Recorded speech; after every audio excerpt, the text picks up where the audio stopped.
I welcome you all to this round of lecture annotation video. Today we will start about the topics of processor basics. So let's begin.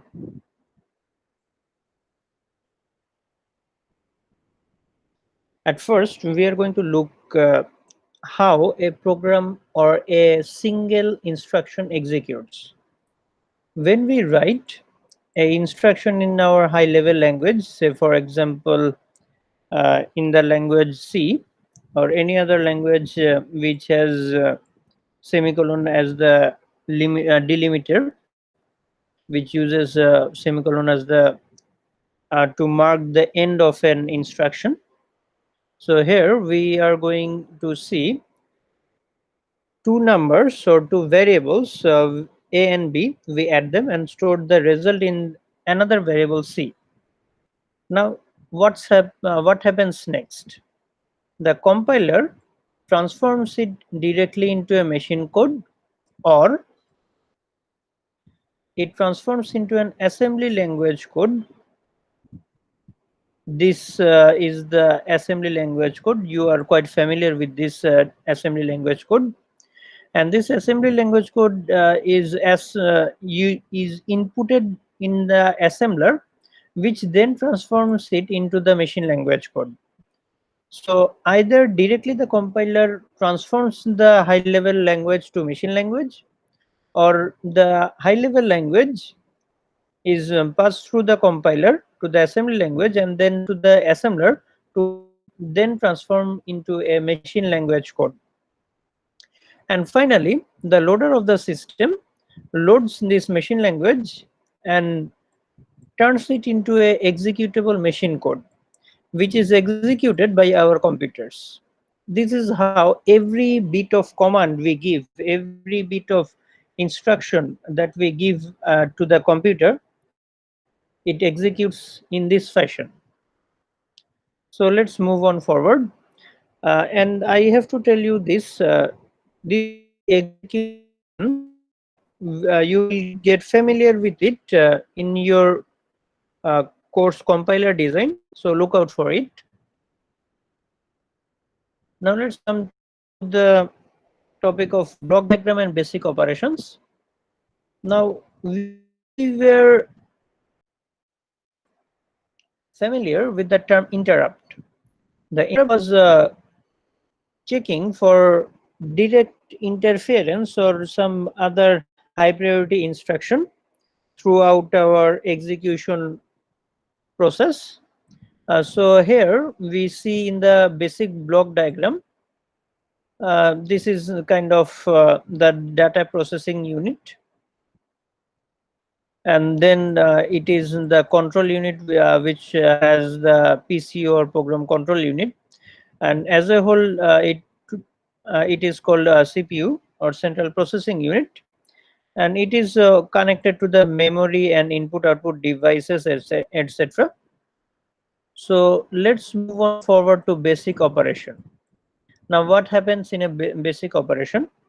We fetch instruction from memory, and then we decode that instruction, and then we execute the instruction that we have decoded in this step, and then we look for another instruction that we will need to perform in the future. And in between this, interrupt service routine always checks for interrupts that is the process looks for, and if anything is uh, interrupting the execution, or anything that needs to be performed before the next instruction starts. This is the main topic. So I hope you get that. Let's move on forward.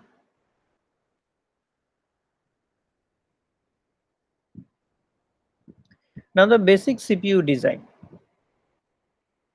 Most instructions are of the form x1 is a function of x2 and x3. This is kind of like a format we have seen. we have seen this instruction already. C is equal to a plus b. So if this function is f, and if we put this x2 and x3, it performs some operation. Here the additional operation, and stores in the variable c the result. So here we are going to see a lot more of this. So we are mathematically representing this as a function f and of x2 and x3 variables, and stores it in the result x1. So close correspondence with register transfer operations performed in the data path. So we gather our values, we get our values from the registers or the memories. We execute some function, addition, storing, or and etc., and stores it into another register or memory location.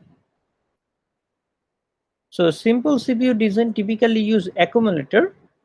Accumulator is defined as the default register. So default register used as destination register x1 above, and the first source x2. Now x2 is stored in the accumulator. First x2 is stored in the accumulator. When this function is performed, the whole result is then stored in this variable or register x1, and which is actually is the accumulator AC.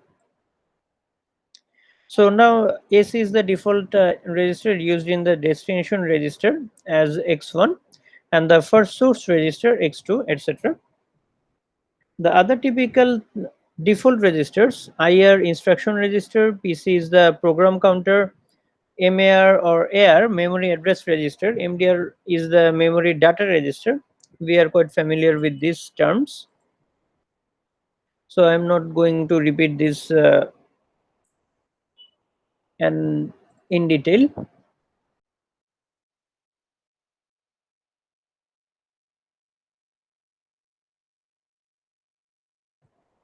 Here we see how we design a CPU with only 3 types of instruction.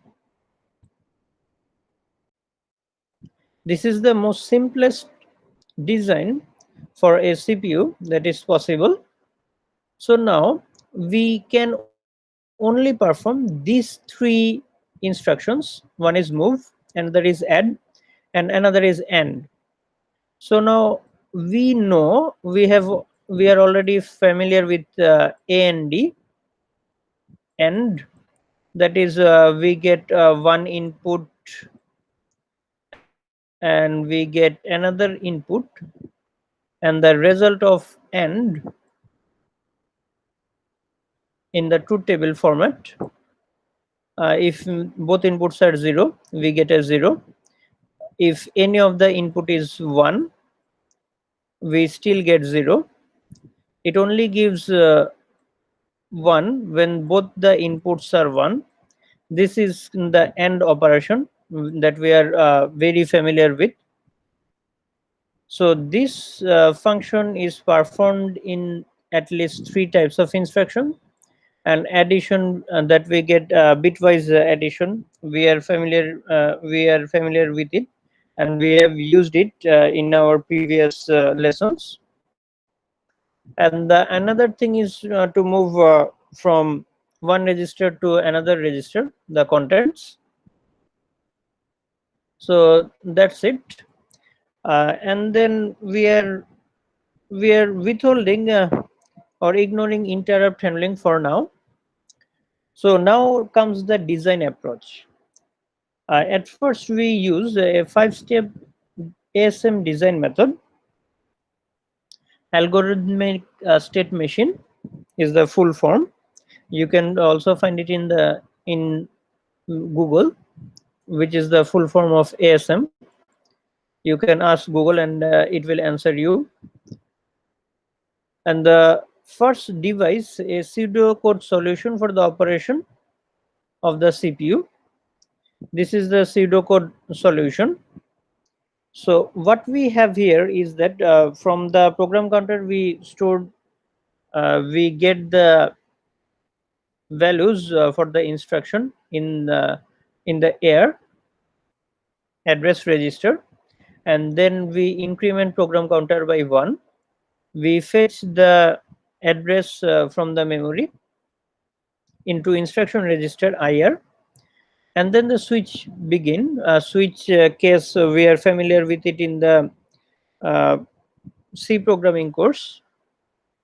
When we match a switch, it matches a case, and we execute that particular case or particular instructions, and then we get back to step 1 and repeat it. Now the question remains, how could interrupts be handled? So we will get back to it later on. Now this is the basically the flowchart of the previous algorithm that we had, the pseudocode solution. The instruction is can be of 3 types. It can move, it can add, or it can end with the accumulator and the register. These are the 3 instructions. First, we fetch the instruction from the program counter to address register, then increase the value of the program counter by 1, and fetch the memory or address and or the instruction and put it in the instruction register, and then we decide which type of instruction is that, and we perform that particular instruction, and we repeat this process in an infinite loop, so that the actual target of our execution remains the same. So let's move on forward. Now what happens if we add more instructions to the previously only 3 instructions for the ASM model? It is performed in the data transfer, data processing, and program control types of the instructions.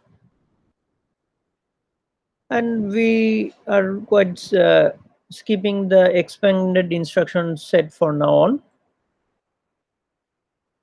If it's important, I will get back to it. So let's move on forward. Now what we have here is the different types of instruction formats. The fixed length instruction format versus variable length instruction format. Now, what are the characteristics of a fixed length instruction format? You might ask, and the answer is right here, that we use same number of bits to represent all the instructions that are possible, and which leads to a simpler and faster instruction decoding. Because let's say, for example, this is an instruction which has 20 bits. Now, if we want to use this instruction with another instruction which is also 20 bits, it is kind of easy task, because the size are quite similar. We can always transform a unit to another unit, but it takes a little bit of processing time that we are not required in the fixed length instruction format. And then which facilitates fast and effective prefetching instructions. Sometimes what we have done is that we use the instruction next register or buffer register IBR to fetch the next instruction and keep it close to the instruction register, so that before fetching another instruction, it is quite faster to execute the prefetched instructions. So as a result, when we use fixed length instruction format, the process is very much aligned with this structure, because we are not fetching different sizes of instructions. So it is quite effective and very fast.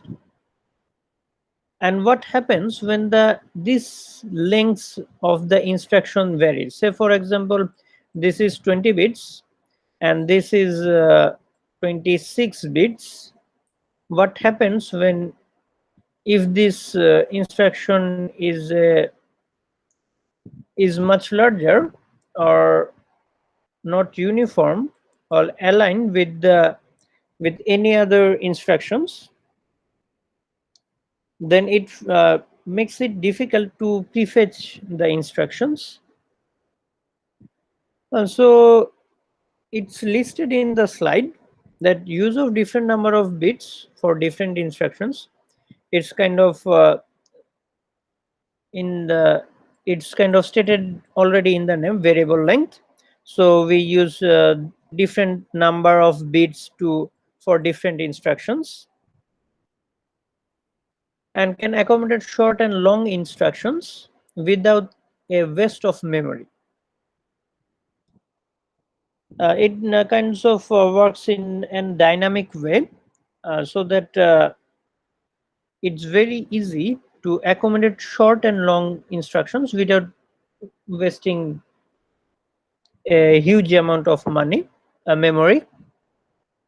And memory is were very important at that time, at the beginning of our computer science, and it was very expensive. So without a waste of memory and money, it can accommodate short and long instructions. And because these sizes of the instructions are different, therefore prefetching and decoding of the instructions is more difficult, comparatively more difficult than it is already is. So it's all for this slide. So let's move on to the next one. So this is the fixed length instruction. We have two types of instruction, R type and I type.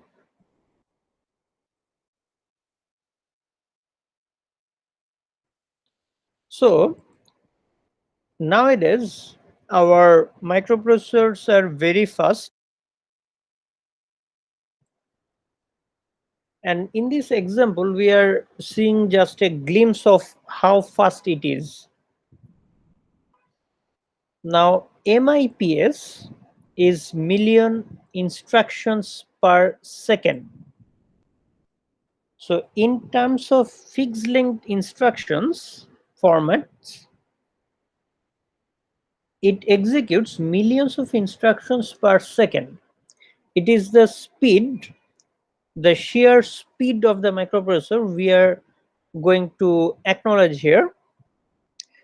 And here the R type of instruction format is used. Say for example,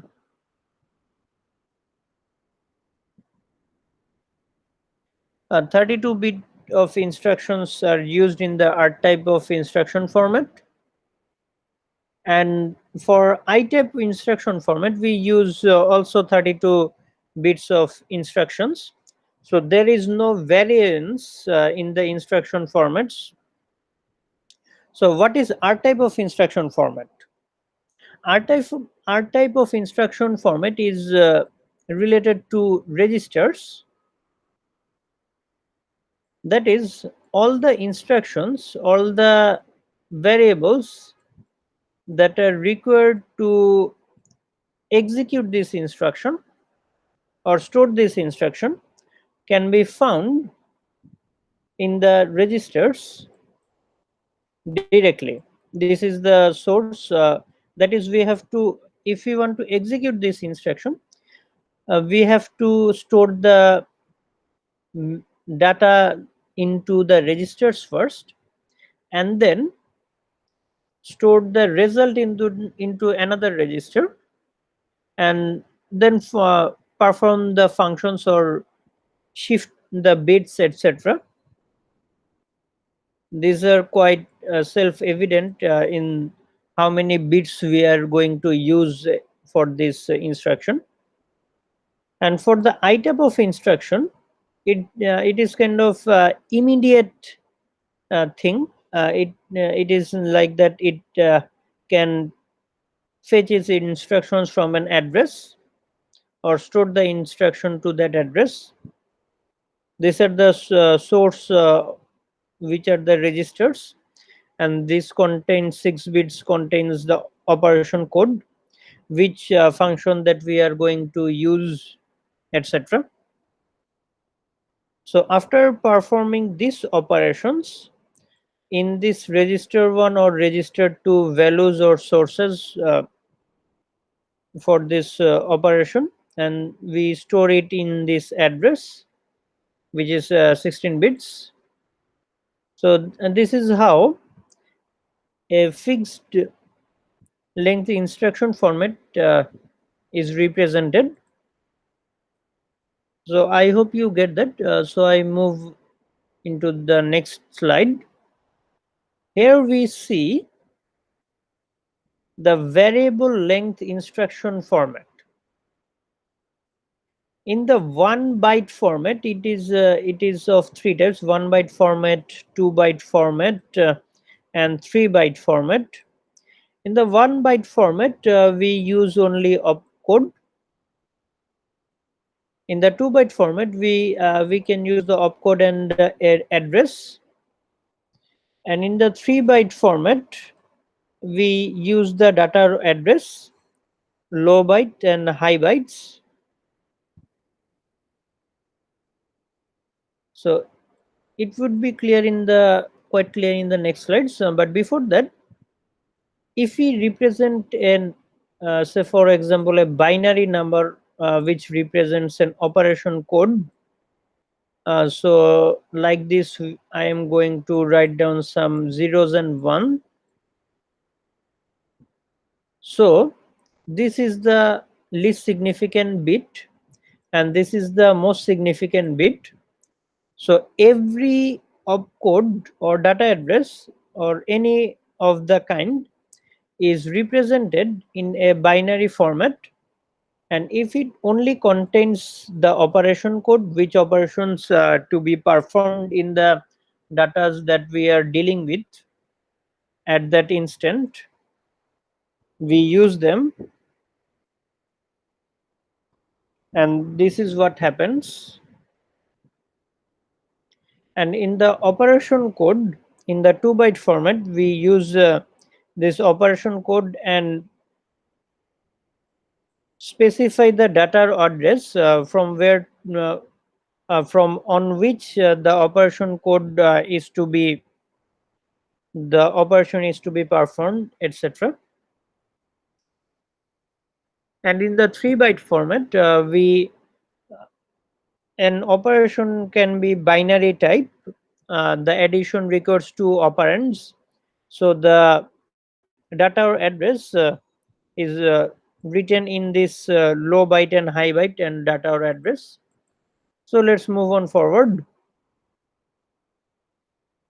So zero operand instruction is the only which has only the opcode, the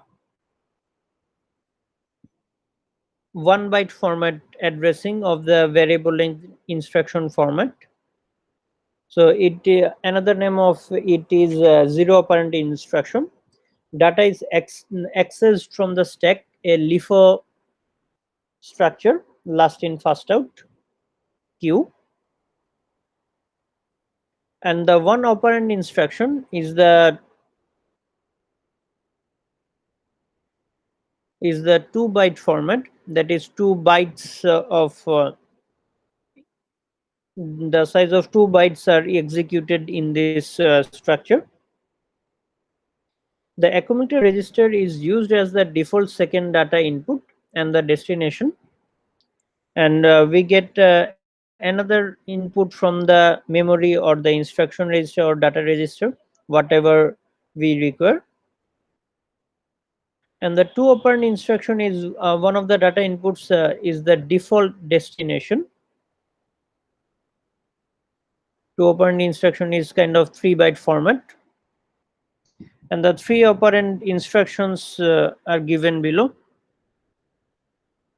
0 operand, 2 operand, and 3 operand. So what happens in this structure is that we are performing this instruction or executing this instruction when in the 0 operand mode it performs only push and pop, that we are familiar with the queue. We use these the values of x and y in the registers rx and ry and add these two values and store them automatically into the rz register and pop the value to get the result. And in the one operand mode, we use the accumulator as the default register and the storing register.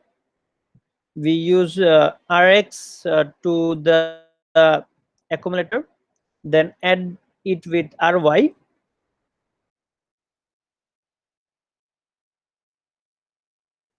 and then move that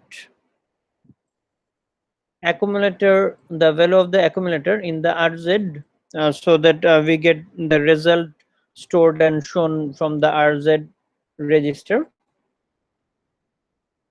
And in the two operand mode, we just directly move it with rz, the value of rx, or the register which contains the value of x. We move it directly to the rz, and then we add the value of the register ry, which contains the value of y. And then after we add this, we already have the result stored in this rz register. But in the three operand mode, this is the destination or the output, and this to rx and ry is the inputs or the data that we would like to operate on. So this is the input or the source. So this is how we execute these four different types of operands, addressing modes of operation modes. So another instruction that we are going to see is that how we store a value in a specific address. So it can be done in two ways.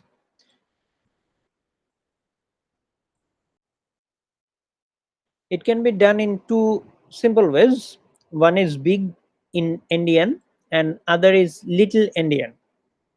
So what happens here is that we subdivide this number into four different parts. This type or this block is the contains the high values or most significant bits,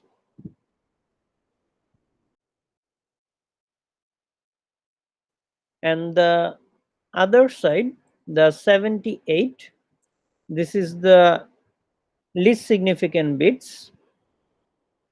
When we store the highest values or the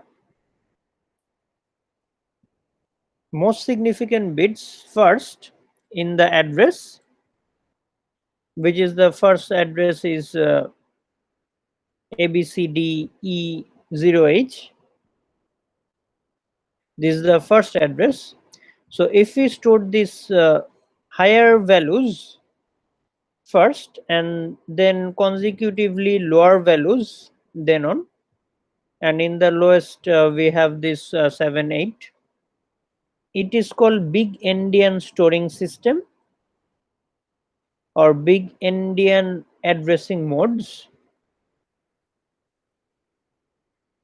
And if we use these least significant bits to be stored first in the memory and then consecutively higher or more significant bits, it is called little endian addressing modes. So it's kind of easy. So if you have any questions, feel free to ask me in the Google Meet. Now we have these addressing modes: register, register direct addressing, register indirect addressing, immediate addressing, etc.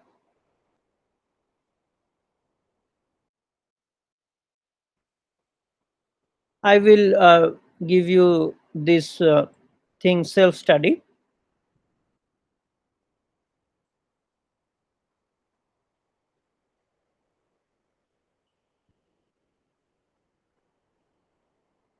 So in this structure, in this self-study, I have already given you these addressing modes: register, register or register direct addressing, register indirect addressing, etc.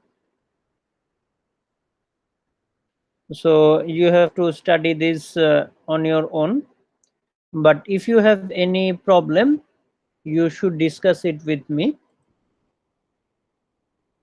I will try to review the contents if it is possible after finishing your syllabus of final.